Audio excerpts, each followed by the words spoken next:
वज़ीर आज़म शहबाज शरीफ के दौरे सऊदी अरब का शेड्यूल तय पा गया है और वज़ीर आज़म शहबाज शरीफ कल शाम 2 रोज़ा दौरे पर सऊदी अरब रवाना होंगे। उनके हमरा आला सतह का वफ्द भी होगा। दौरे के दौरान वज़ीर आज़म सऊदी वली अहद मोहम्मद बिन सलमान से अहम मुलाकात भी करेंगे, जिसमें दो तरफ़ा ताल्लुकात और ख़ित्ते की मजमूई सूरत हाल पर गौर किया जाएगा। मुलाकात में अमरीका ईरान जंग और अमन मुज़ाकरात से मुताल्लिक़ भी तबादला ख्याल होगा।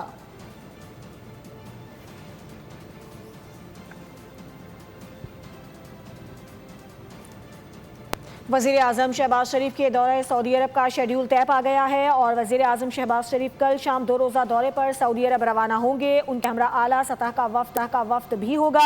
दौरे के दौरान वज़ीर आज़म सऊदी वली अहद मोहम्मद बिन सलमान से अहम मुलाकात भी करेंगे, जिसमें दो तरफ़ा ताल्लुकात और ख़ित्ते की मजमूई सूरत हाल पर गौर किया जाएगा। मुलाकात में अमरीका ईरान जंग और अमन मुज़ाकरात से मुताल्लिक़ भी तबादला ख्याल होगा।